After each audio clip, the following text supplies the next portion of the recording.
Hey there, Papper people. It's your favorite thick boy. So I got a comment recently about why I'm not doing more to cover the FoamGate or the recall of the Philips Respironics machines, all the foam. I did like 2 or 3 videos on it. I feel like I've actually kind of exhausted it already. I don't really want to dive into it every single day.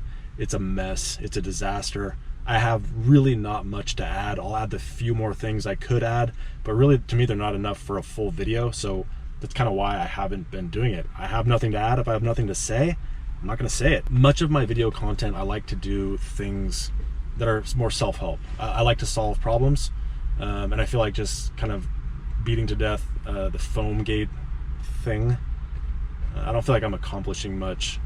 And look, the information's out there. I've already done a video. There's a recall. If you don't find that video, why are you going to find my 2nd, 3rd, 4th, 5th, 6th video on the subject? It seems excessive to me. Yeah, the views are nice. Those views crush it. So maybe this one will crush it too. But I'm not in it strictly for the views. I'm in it more to educate you guys about how to improve your sleep with CPAP.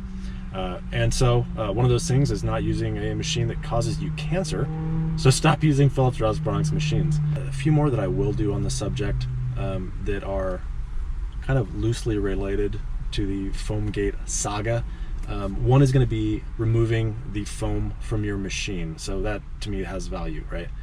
Removing the foam from the machine. I'll do that with my father's machine. He still needs a machine, and he's got Medicare. He's not in a position to get another one for a while. So we'll go ahead and remove the foam on that one. Probably the other video I'll do is what machine should you get. A lot of people are looking for new machines at this point, and I can certainly point you in the right direction and maybe point you in the direction of some options that you haven't even thought of yet. So that'll be another video. Those are 2 right there that are perfect and add value to the space. So here's 2 little bits that I can add to it right now. 1, does ResMed, does their foam, is it the same properties as Philips Respironics foam? The answer is no. Their foam is very different. Also, if you look inside the machine, it's actually not in the breathing circuit. So even if it was a carcinogenic VOC, volatile organic compound, it was the most volatile thing in the world, it's not in the breathing circuit, and therefore nothing to worry about. The other thing I hear a lot of is, can I use my existing Philips Respironics machine if I put a bacterial filter in line? I would avoid bacterial filters altogether, period. I think they add 0 value. Let's talk about this without even considering the Philips Respironics recall. You have a antibacterial filter in line.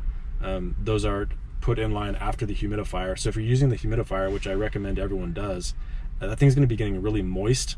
And at that point, that has now become a spot for mold to grow. So unless you're changing out your antibacterial filter on a nightly basis, I wouldn't even mess with it. So all the fear of microbes can be avoided with the humidification system. If you simply clean out the chamber every single morning, empty it out, let it dry until the next use, you'll be good. There's really no need for that antibacterial filter. Unless you have like a petri dish behind the air intake for your machine, don't have to worry about it. You'll be fine. So I find no value in them anyway. So now the theory behind using it with Respironics is that it is going to catch the chunks of foam that are flying through. Look, if it's shooting out chunks of foam, you're in a bad shape. If you're using a humidifier, my hunch is this is going to get caught in the water anyway. It's not going to make it to you. But beyond that, you still have the issue of the volatile organic compounds, the gases. Those are going to make it to you, and that's really the part, other than chunks of foam in your lung, in your alveoli, you're really going to have to worry about. So it's worthless anyway I see it. I'm sure people have other opinions of that, and if you do have other opinions, please share them with me down below. I'm not right on everything. I just think I'm right on everything. Now, not that you care, but the other reason I'm not putting out videos lately and I'm not following the foam, other than basically I've already hit it as hard as I can, is I've been on vacation, and where I went was Maui. I got to do a lot of diving, and honest to God, on one of my dives, I actually saw a Philips Respironics Rep. And watch what happens during this interaction. Sir, excuse me, don't you work for Respironics? We have some questions about the foam, the FoamGate. What's up with the foam? You guys gonna replace our machines? I registered, we haven't heard anything about it. The CPAP fish coming to get you. Sir, you can't swim away from these problems. The people want answers. Fine, you swim fast, bye. Ah, the Respironics CEO. Sir, how are you going to account for your company's crimes against the CPAP community? Are you choking on a piece of foam? Do you need help? No? You're just gonna lay there? Not gonna answer for your crimes?